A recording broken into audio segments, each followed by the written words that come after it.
Una niña nacida en la guerra, una voz del cielo, una misión que desafió a reyes. Juana de Arco no era una princesa, era una campesina, una visionaria, una guerrera. En un mundo gobernado por hombres y marcado por la traición, se alzó con la espada y la fe para forjar el destino de Francia. Pero la gloria tiene un precio, y para Juana fue el fuego.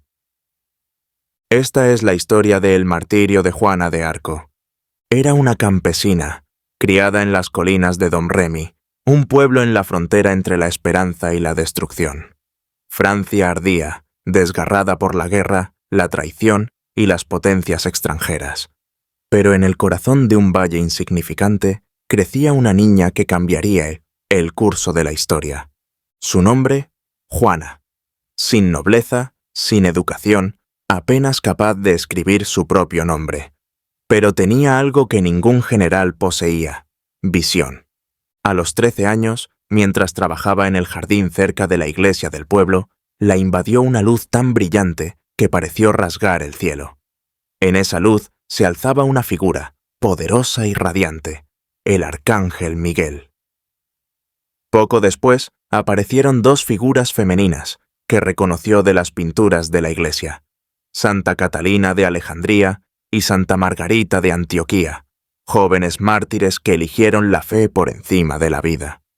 Juana cayó de rodillas. Temblaba de miedo, pero las voces hablaban con suavidad, con firmeza. Dios la había elegido, decían, no a un rey, no a un sacerdote, a una niña. Su misión era clara: expulsar a los ingleses de Francia, liderar el ejército y asegurar la coronación del delfín Carlos en Reims. La orden era increíble, imposible, y, sin embargo, la sentía en los huesos.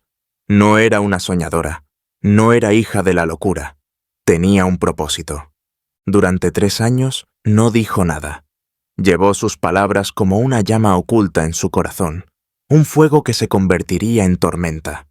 Porque en una época en la que los hombres solo escuchaban espadas, una niña escuchó algo más.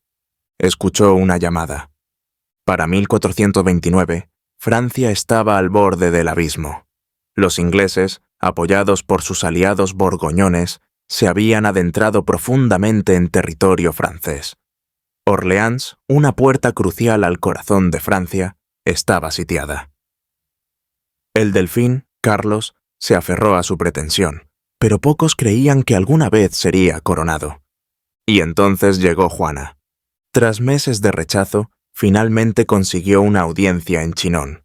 Una adolescente campesina, vestida con ropas prestadas, alegando una misión divina. Sin embargo, cuando se presentó ante el delfín, habló con una convicción que enmudeció a la sala. Lo identificó disfrazado, compartió secretos que nadie podría haberle revelado y declaró la voluntad de Dios. Carlos debía ser coronado, y ella lo guiaría allí. Asombrado pero desesperado, Carlos accedió. Juana fue examinada por teólogos e interrogada por cortesanos. Pasó todas las pruebas, se declaró devota, pura y sincera. Le dieron una armadura, una espada y un estandarte blanco. En él, la imagen de Cristo y las palabras Jesús María. Cabalgaba a la cabeza del ejército, no como un soldado, sino como un símbolo. Una joven que hablaba de ángeles y marchaba a la batalla. En Orleans, la moral francesa se había derrumbado. Pero la llegada de Juana lo cambió todo. Se movía entre las tropas como el fuego entre la hierba seca, animándolas, rezando con ellas, recordándoles que luchaban no solo por tierras, sino por la salvación.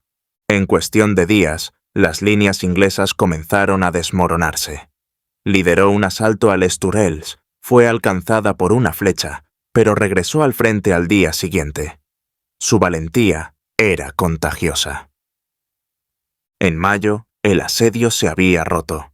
La doncella de Orleans había obrado su primer milagro. Había cambiado el curso de la guerra. Y por primera vez en años, Francia se atrevió a creer.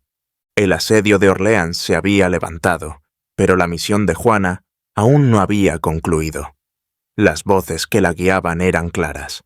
Carlos debía ser coronado en Reims, la antigua sede de los reyes franceses. Pero el camino era peligroso. Reims se encontraba en territorio enemigo, rodeada de ciudades aún leales a los ingleses o a los borgoñones.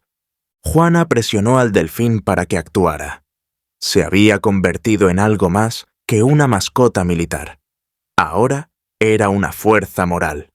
Envalentonado por su convicción y la serie de victorias inesperadas, Carlos accedió. La marcha hacia Reims se convirtió en una procesión.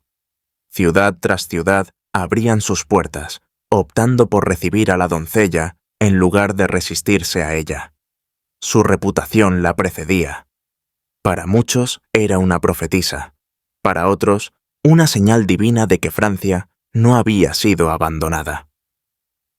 El 17 de julio de 1429, Carlos fue coronado rey Carlos VII de Francia. En la catedral de Reims, entre incienso y cánticos, el óleo de la unción sagrada rozó su frente.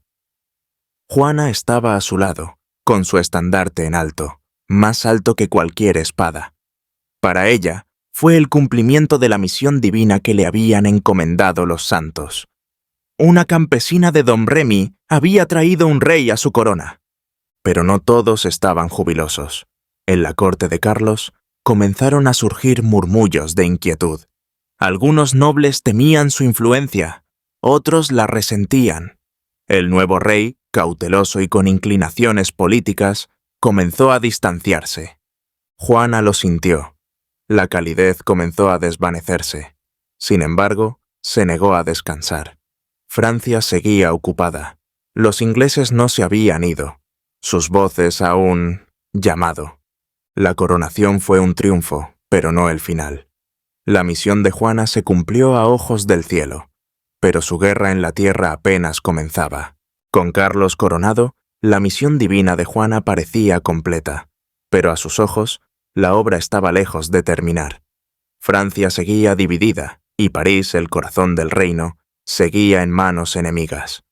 Juana instó al rey a atacar con rapidez, a aprovechar el impulso y recuperar la capital.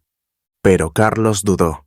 Había alcanzado la legitimidad y ahora recurría a la diplomacia. La férrea determinación de Juana chocó con la cautelosa corte del rey. Su convicción divina, antes aceptada como salvación, comenzó a inquietar a quienes temían su creciente fama. En septiembre de 1429, finalmente se intentó un asalto a París. Juana, liderando desde el frente como siempre, cargó contra las puertas. Pero esta vez no hubo milagro. Fue alcanzada por una saeta de ballesta en el muslo y retirada del campo de batalla. El ataque fracasó. Y con él comenzó también el declive de la influencia de Juana. Sus victorias militares habían silenciado a quienes dudaban. Ahora, su revés les dio voz. Algunos cortesanos murmuraban de arrogancia, otros cuestionaban sus visiones. El rey, antaño inspirado por ella, ahora la mantenía a distancia. Aún así, Juana no se retiraría. Continuó liderando campañas menores, aferrándose al propósito que la había alejado de Domremy. Pero sin el respaldo real, sus fuerzas se redujeron y sus victorias menguaron. Ya no era la sagrada doncella de Orleans. Para algunos, se había convertido en una molestia. Una joven santa fuera de tiempo, en desgracia, y cada vez más sola. La caída no había comenzado con una traición, sino con un silencio. El silencio de un rey que se apartó, el silencio de una corte que antaño la aclamaba, y el silencio de Dios, cuyas voces aún podía oír, aunque ahora menos y más lejanas que nunca. En mayo de 1430, la rebeldía de Juana la condujo a la ciudad fortificada de Compiègne. Aún resuelta, luchaba en el frente cuando ocurrió lo impensable. Fue arrojada de su caballo y capturada por los borgoñones, aliados franceses de los ingleses. La joven que antaño había liderado ejércitos ahora era prisionera. Sus captores conocían su valía. Juana no era una soldado común, era un símbolo, un milagro para sus seguidores, una amenaza para sus enemigos. Durante meses, languideció en prisión mientras las negociaciones se desarrollaban a puerta cerrada. Los borgoñones, siempre astutos, vieron una oportunidad, y los ingleses, que durante mucho tiempo la habían temido por bruja, hereje, una amenaza para su causa, pagaron su traslado. Fue entregada a Rouen, el corazón de la Normandía ocupada por los ingleses. Allí, rodeada de enemigos, fue encerrada en una torre, vigilada día y noche. Llevaba cadenas. Se le negó el consuelo, se le negó el consejo. Sus visiones continuaron, pero su esperanza comenzó a flaquear. El silencio más profundo no provenía del cielo, sino del rey al que había coronado. Carlos VII, por cuyo trono había arriesgado su vida, no hizo ningún esfuerzo para rescatarla. Ningún ejército marchó en su nombre. Ningún emisario acudió a defender su causa. En la corte de Bourges, Juana había cumplido su propósito. Su llama, antaño tan vital, ahora ardía en soledad. Solo tenía 19 años. En las mazmorras de Rouen, la muchacha que una vez desafió reinos esperaba. No un rescate, no justicia, sino un juicio. Su armadura había desaparecido, su estandarte, inmóvil. Solo quedaba su fe, y ésta también sería sometida a juicio. Juana fue llevada a rastras ante un tribunal eclesiástico en Rouen, una fortaleza inglesa envuelta en las vestiduras de la religión. Sus cargos eran graves: herejía, brujería y el pecado imperdonable de vestir ropa de hombre. Pero en el fondo, esto no era una prueba de fe. Era una ejecución política disfrazada. Se enfrentó a docenas de clérigos eruditos, la mayoría hostiles, todos decididos a quebrantar su espíritu.